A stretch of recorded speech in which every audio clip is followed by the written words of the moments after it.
Baik, barangkali ada pertanyaan sebelum saya tutup. Ada pertanyaan, Ibu Bapak? Silakan. Barangkali mau mengajukan pertanyaan.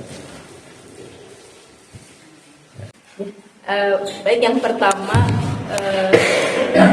mengapa justru menggorkan untuk banyak beramal itu ketika Ramadan gitu ya? Padahal kan tadi di Ramadan itu kita tanpa lawan gitu, sedangkan setelah itu kita ya kembali ke biasa lagi. Jadi mungkin seharusnya di bulan setelah Ramadan itu kita yang harus lebih baik ya, karena kan pahalanya juga tidak seperti di Ramadan gitu, mungkin harus 2 kali lipat mungkin ya. Nah itu alasannya kenapa. Kemudian yang kedua, penyebab orang-orang di daerah yang mungkin lebih mudah kena pemurtadan atau mungkin masuk aliran sesat, selain mungkin lemah iman, apalagi gitu penyebabnya. Itu saja, jazakallahu khair. Baik, terima kasih Bu, pertanyaannya luar biasa, bukan biasa di luar biasa. Memang Ramadan dengan di luar Ramadan, peluang untuk Allah meningkatkan pahalanya itu tetap sama-sama besar. Asal kita tahu ilmunya. Kenapa di Ramadan itu sedikit kemudian di-up sama Allah SWT janji pahalanya? Karena Allah yang memerintahkan saum itu tahu betul bahwa orang yang sedang berpuasa, hamba-hambanya yang sedang berpuasa itu lemah, tedahar leles, bukannya. Akhirnya kemudian dikasih informasi oleh Allah SWT bahwa Allah SWT akan memberikan pahala yang berlipat ganda. Ini kan biasa sebenarnya, tetapi menjadi luar biasa kalau dipahaminya dengan ilmu. Oh, di saat lemah Allah kasih peluang besar, pahala yang dijanjikan lebih besar daripada kalau tidak sedang berpuasa. Apakah di luar Ramadan tidak ada puasa? Ada. Daud Senin Kemis senang, begitu. Tapi begitulah Allah Subhanahu wa Ta'ala mendorong kita agar semuanya ke surga. Intinya itu. Nah, kemudian kalau secara hitungan dengan dasar intelijensia ya, dengan kecerdasan, oh iya, Allah bantu di bulan Ramadan 1 ibaratnya menjadi 7 atau menjadi 10 dibantu. Nah di luar Ramadan kalau kita beramal 1, kalau kualitasnya nggak bagus dan kuantitasnya tidak ditambah, berarti saya tidak utuh. Apalagi kalau untuk menutupi dosa-dosa kita. Kalau orang cerdas, contoh misalnya, ini sederhananya saja. 1 kali sholat berjamaah di masjid itu 27. Dikali 5 berarti 100 berapa? 27 dikali 5 135. Dibandingkan sholat sendiri dengan kualitas VIP kelas misalnya 1 pahalanya, kali 5 kalau punya dosa 10 habis. Nah itu hitungan matematis lah begitu, walaupun sesungguhnya ya tidak begitu. Tapi kalau kita hitung itu asal hitungan begitu, 5 dosa 10 minus 5 gitu. Tapi kalau punya 135 dalam 1 hari 1 malam dalam ibadah wajib sholat berjamaah saja, sholat 5 waktu, dosa 35 masih punya 100, dosa 100 masih punya 35. Hitung-hitungan begitu. Makanya kita beramal itu butuh ilmu agar kita cerdas. Kurang lebih begitu. Agar kita meningkat, memang kita tingkatkan kualitas dan kuantitasnya. Sedekah saja itu pilihannya mau pakai fikihnya Abu Bakar, itu seluruhnya fikihnya Abu Bakar. Sedekah seluruh yang dia punya. Umar setengahnya yang dia punya. Tapi kita kan tidak banyak yang bisa begitu. Sehingga kemudian wamimma razaqnahum yunfiqun, menginfakkan sebagian rezeki yang kita punya sebagian saja. Makanya diatur, ada haul, ada nisab. begitu. Itu pun sudah meningkat. Karena nanti Allah Subhanahu wa taala yang akan berikan pahala berlipat ganda lagi. Cara melipat gandakan pahala ini apa? Di antaranya dengan dua hal. Dakwah dan mengajar. Berdakwah dan mengajar. Berdakwah, nanti siapapun yang kita dakwahi, kemudian dia taubat, kemudian mengamalkan apa yang kita dakwahkan, nasihat yang kita berikan kepada mereka, mereka akan mentransfer pahala seolah-olah begitu kepada kita, walaupun kita sedang diam di rumah misalnya. Amar ma'ruf nahi munkar kita dari dakwah kita itu akan mengalirkan pahala. Yang kedua, mengajar. Kita mengajarkan sholat kepada seseorang, maka selama orang yang kita ajar itu melaksanakan sholat, maka kita akan mendapatkan pahala dari investasi ilmu kita yang kita berikan kepada mereka. Makanya dalilnya kalau Bani Adam itu meninggal, maka tinggal tersisa 3 kesempatan. Ya. 3 kesempatan. Pertama, sedekah jariah, sedekah yang punya nilai yang pahalanya terus mengalir. Kemudian ilmu yang bermanfaat yang diajarkan baik kepada anak-anaknya maupun kepada murid-muridnya. Kemudian doa dari anak-anaknya yang soleh, yang terus mendoakan kepada kedua orang tua. Dia punya kesempatan 3 itu. Nah, kalau 3 kesempatan itu nggak ada, habislah kita. Tinggal membawa bekal pas-pasan. Bukan tidak membawa bekal, membawa bekal pas-pasan masuk alam barzakh tuh. Nah, persoalannya lagi nanti akan dicek.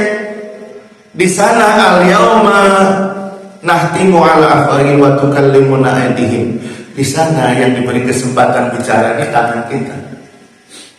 Kaki kita menjadi saksi, mulut kita dikunci. Wa may ya'mal mithqala dzarratin khairan yarah wa may ya'mal mithqala dzarratin syarran yarah. Diteliti, diperiksa dengan teliti.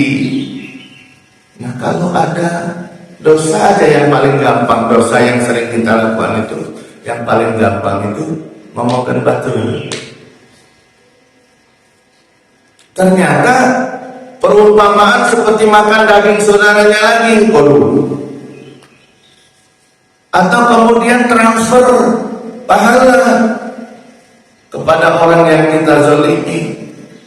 Pernah kita zalimi, transfer pahala kepada mereka. Mereka menuntut kepada ya Allah, dia memang ahli ibadah. Ya Allah, dia memang ahli sholat, ahli ke masjid. Tapi selama beliaunya bertetangga dengan saya, beliau selalu menzalimi saya. Kalau janji nggak pernah ditepati, hutang nggak pernah dibayar. Habis kita kalau kita bawa bekalnya pas-pasan. Belum lagi nanti istri menuntut hak-haknya, anak menuntut hak-haknya.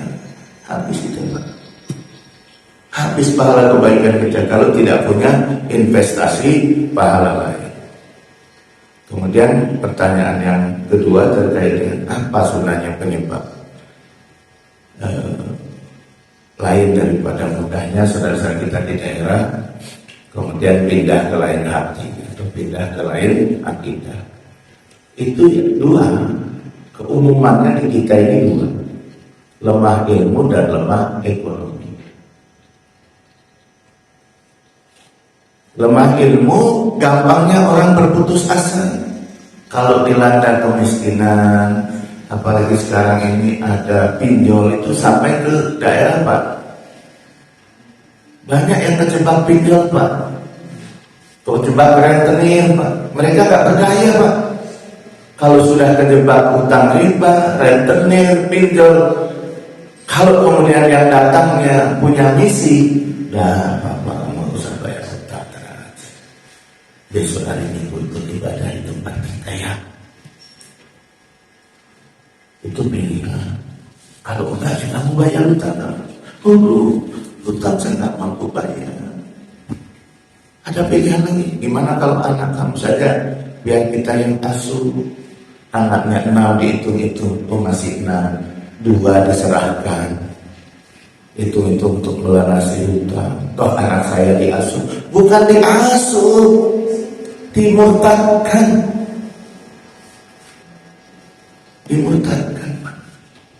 Sekarang dimurtadkan tuh metodenya hamilisasi.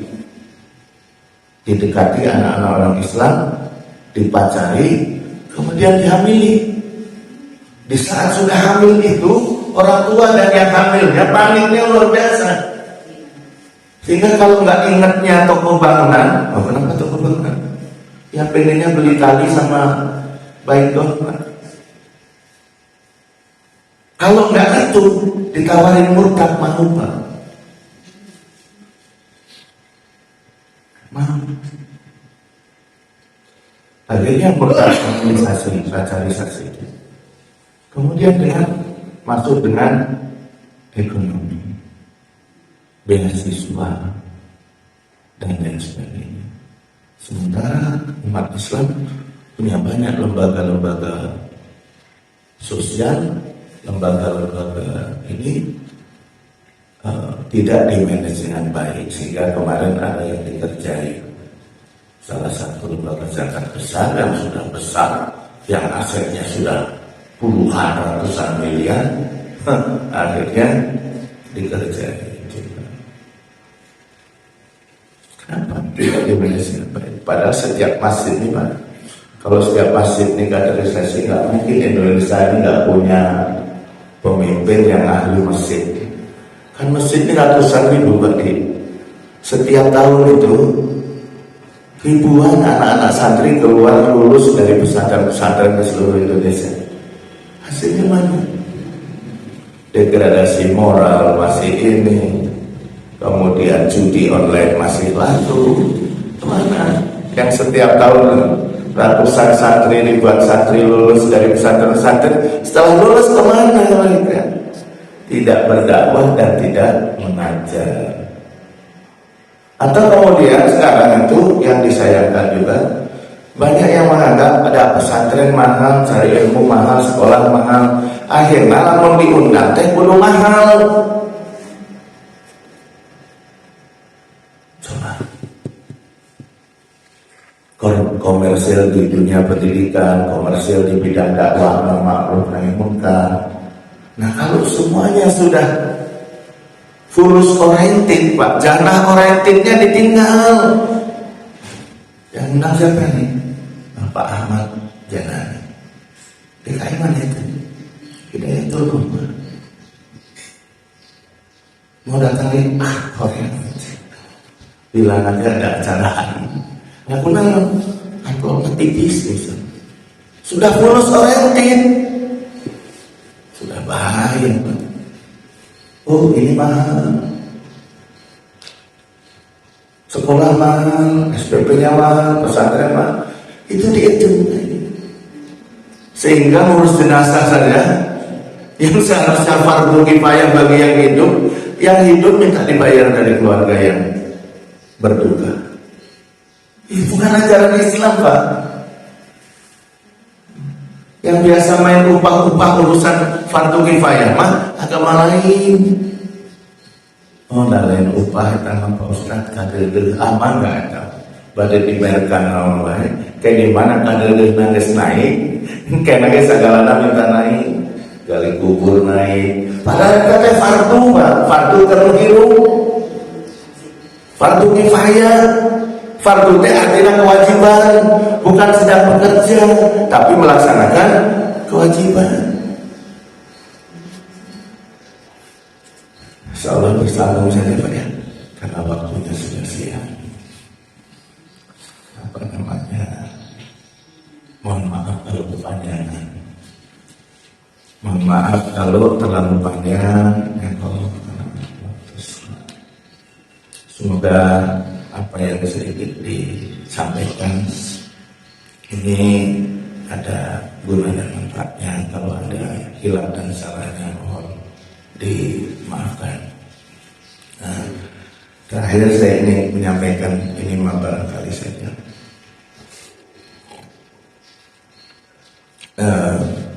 Alhamdulillah Bapak kalau berkenan sekali-kali mampir atau nengok. Saya ada pesantren di Cimenyan, di Cimenyan, ya. Cimenyan itu apa? Atas sana Pak di ya. Alhamdulillah sudah. Jadi selama ini membina ada beberapa pesantren, di antaranya pesantren penghafal Quran dari rekan sahabat juang kita di Majalengka sana. Jadi saya ingin mendorong kepada bapak-bapak semua untuk back to pesantren. Kalau bank punya tagline-nya itu ayo ke bank, kalau kita back to pesantren. Kembalikan anak-anak kita kepada pendidikan basic yang perlu semua anak-anak kita itu tahu tentang Islam. Dan sekarang yang masih mengajarkan Islam secara intens kan pesantren, Pak. Oleh karena itu sampaikan kepada menantu, sampaikan kepada cucu, dimotivasi. Jangan ditanya dengan pertanyaan dulu suka ditanya, rek jadi naon hari ke pesantren. Jadi naon. Nah, mari sekolah itu kan dulu orientasinya ingin jadi ASN, PNS, jadi kerja enak dan sebagainya. Nanti insya Allah kalau didorong ke pesantren itu jadi mati enak, Pak, insya Allah. Hidup enak saja perlu dipikirkan, apalagi mati enak. Bersedia, Pak, ya? Bersedia begitu, Pak, menyambungkan narasi dakwah ini agar back to pesantren, Pak. Dimakmurkan pesantren itu didorong supaya pesantren itu menjadi lembaga pendidikan. Kalaupun ada hal yang kurang pas misalnya, itu juga perlu diperbaiki. Itu caranya, metode merekrut guru juga harus hati-hati. Sekarang kalau ada yang lembek-lembek, ya nggak usah dijadikan guru. Kalau punya riwayat kekerasan seksual misalnya, jangan juga dijadikan guru, khawatir nanti menularkan di lembaga pendidikan Islam. Kalau sudah gayanya sudah lembek-lembek, ya jangan dulu dijadikan guru. Nah, itu seleksi gurunya. Kalau bapak-bapak nanti bikin pesantren, bangun pesantren begitu, seleksi gurunya yang bagus, kemudian dipastikan ya pengajarnya terutama orang yang tidak punya riwayat kekerasan seksual, karena sekarang yang banyak kasus itu. Nah, kemudian nanti dibangun negatif seperti itu. Kemudian anak kita itu memang dari sisi makan, mohon maaf nih, saya ingin juga ingatkan, anak-anak kita ini sekarang ini lebih cepat menstruasi, Pak, yang perempuan. Yang laki-laki lebih cepat balik. Kenapa lebih cepat? Kalau dulu makan ayam kampung tuh, Pak, dari telur menetas 6 bulan baru bisa dipotong, Pak. Sekarang sebulan ayam dari bertelur menetas sebulan bisa dimakan, Pak. Apa itu yang disuntikkan? Hormon penggemuk, Pak. Dan dampaknya kepada kesehatan reproduksi manusia yang memakannya, sehingga hormonnya berkembang lebih cepat. Makanya sekarang ini harus ekstra keras Bapak Ibu menjaga anak-anaknya, apalagi HP, karena mereka bisa saja mengenal hal-hal yang seharusnya belum dia kenal dengan baik, sudah mengenal lewat HP.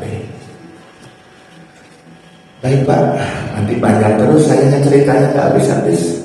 Semoga ada guna manfaatnya. Terima kasih atas waktu dan kesempatannya. Semoga Allah Subhanahu wa taala memberkahi majelis dan pertemuan kita. Billahi taufiq wal hidayah. Assalamualaikum warahmatullahi wabarakatuh.